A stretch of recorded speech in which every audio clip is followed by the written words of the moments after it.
Hi friend, and welcome to another Fire Dog Chat. How many of us grew up with adults telling us that money doesn't grow on trees? I will only half agree. That lesson that the adults wanted us to learn was to not be wasteful and not to spend frivolously. They wanted us to learn to not buy dumb things that will bring only temporary joy, especially if you don't have that much money in the first place, which is definitely an important lesson. But what they didn't teach us in school is that there are non-scammy ways for your money to grow without you doing any work. For example, authors can write books. They can do a significant amount of work up front, researching for their book, spend countless hours on their computers typing away, and find a publisher and promote their work.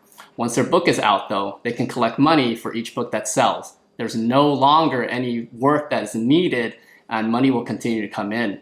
So these are called royalties, and this is one way that millionaires can make passive income. But the absolute easiest way to make truly passive income is through investing in the stock market.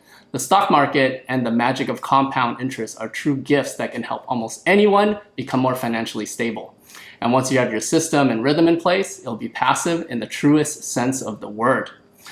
One of the mantras I live by is that I don't gamble with something as important as money. And if you share this mentality as well, my true hope through the creation of this YouTube channel is to help you understand why investing is not the same as gambling. I follow what is called the farm philosophy. So let's till the land together, plant the seeds, water our crops every day, cut the weeds, prune the trees, and by continuing this process over years, we will produce fruit. And once we have our orchard up and running, our fruit trees are nice and mature, we will have so much fruit that will only take mild maintenance at most to continue getting fruit every year. I will not advise you to buy, excuse the pun, BS fertilizer that would magically give you peaches in a matter of days or months when you're just starting out with seeds. So again, let me remind you, my friends, again, that I make 6 figures from my day job. I'm not selling you any special services. I don't need you to click on any links for 2 free stocks. And my goal is to truly lift folks up from the lower middle class and the middle class and the upper middle class to the next level. I want my friends to be financially empowered, to learn to do smart things with their money, and financial education will need to come first. So why am I putting together this video? It's simple. I want to teach you what I would have wanted to learn when I was starting out on the whole topic of investing. In my day job, I work with the medically underserved, people who most likely have minimal, if any, participation at all in the stock market. I do believe that the main way out of poverty or the lower middle class is finding a path to the right area of employment to grow your income first, and then learn how to invest your money to have it work for you. It has never been easier in our history to get investing in stocks. It is literally in the palm of your hands. No, not Robinhood. Get onto your employer's 401k or 403b website first. I know that sounds crazy boring, but that is seriously the way to do it. So I'm a primary care physician by day. The reason I became a doctor for the medically underserved was because at one point, I thought the way to help get folks out of poverty was through health first. Get a person healthy so they can find a job and get wealthy, or so I thought. Life actually doesn't work that way whatsoever. My hero, Warren Buffett, a stock investor worth about $101 billion, has a regular diet of soda, fast food, and very limited vegetable intake. He did not build his health before his wealth. He built his wealth through education and seeking the correct opportunities to put in his own path and investing in successful companies. I'm definitely not advocating Buffett's dietary lifestyle, but the lesson here is to be wealthy, we need to make money first and save and invest a chunk of that so that chunk of money can make more money for us. So there was a bus stop ad that I saw in front of a bank in Boston once near the Charles River that will stick with me forever and revolutionized the way that I thought about money. It was a photo of a young woman rowing a boat, and sitting behind her were a bunch of green George Washingtons also rowing with her. That is what investing is. When folks say, let your money work for you, it means the goal of investing is to make your life easier. Imagine green George Washington, or Abraham Lincoln, or Andrew Jackson, or Ben Franklin, or even Grover Cleveland sitting behind you in your rowing team, making your life a little easier. Imagine you had a team of dead presidents in your rowboat. How fast would you be able to go? So in case you guys want to know why I'm advocating stock index funds instead of other types of investments, is because there's a 100-year track record on the stock market. It's fairly simple to teach and understand, and almost anyone can easily participate. Rental properties can be great investments as well, but the learning curve is quite a bit higher, and depending on how you invest in properties, it does require a lot more participation, a lot more money up front, and work from the investor. I won't be able to discuss cryptocurrency because I have no experience in it. I don't understand it enough, and the volatility is a little bit too high for me to handle. So when you invest in index funds, you are buying a little sliver of hundreds or even thousands of companies. If one company does super well or super poorly, it doesn't affect your money a lot. Nobody really knows who is going to be the next Tesla or Amazon or Google. And if anyone tells you that they do, you need to run the other way. What I like about an index fund is that it's self-cleansing, meaning that if there are companies that are not doing well, they can be kicked out.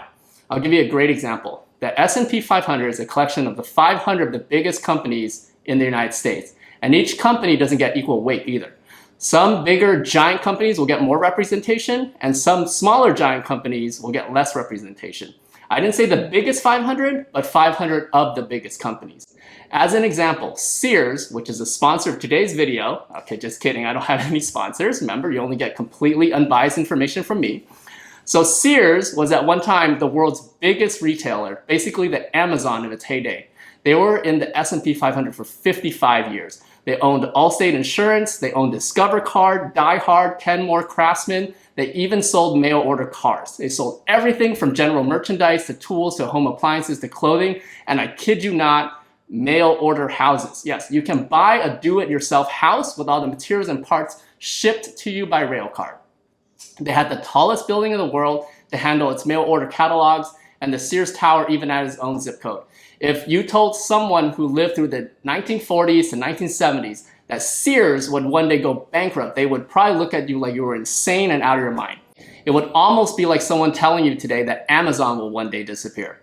Well, bankrupt Sears went. So let's say you had invested $100 in an S&P 500 index fund in the 1940s. You would have $611,331 today, 80 years later. And that is at an 11% per year average annual return. Go ahead and verify this on officialdata.org if you think I'm making this number up. I was personally shocked myself at that figure, but it is in fact true. If you invested $100 in Sears in the 1940s, you would probably have close to nothing left today.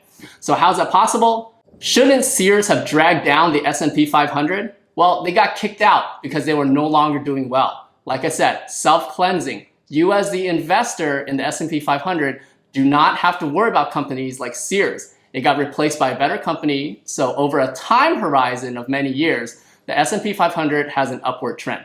So to check up on you, have you been contributing to your 401k or 403b and getting your employer match? Do you know your 401k, 403b login username and password? So log in today, make sure you're at least at 4% or whatever contribution you need to be able to get the company match. Make sure you have your money invested in what's called large cap equities and confirm that the expense ratio or operating expenses is less than 0.2%, preferably 0.04% or less. That will be similar to the S&P 500. Do you still have loans with more than a 5% interest rate? Car loans, student loans, credit card debt.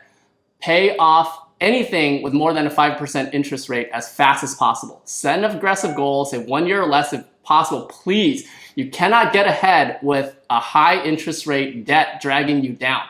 Did you open a Roth IRA at Schwab yet, or Fidelity, or Vanguard? If you have analysis paralysis, pick Schwab. That's my favorite because they also offer free checking accounts that allow you to withdraw money from any ATM in the world for free.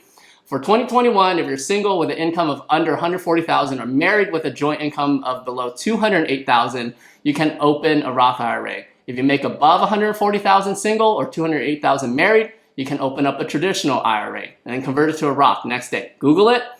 It's called a backdoor Roth IRA. Once you have your $6,000 in your Roth, make sure you buy VTI. It's a total stock market index fund.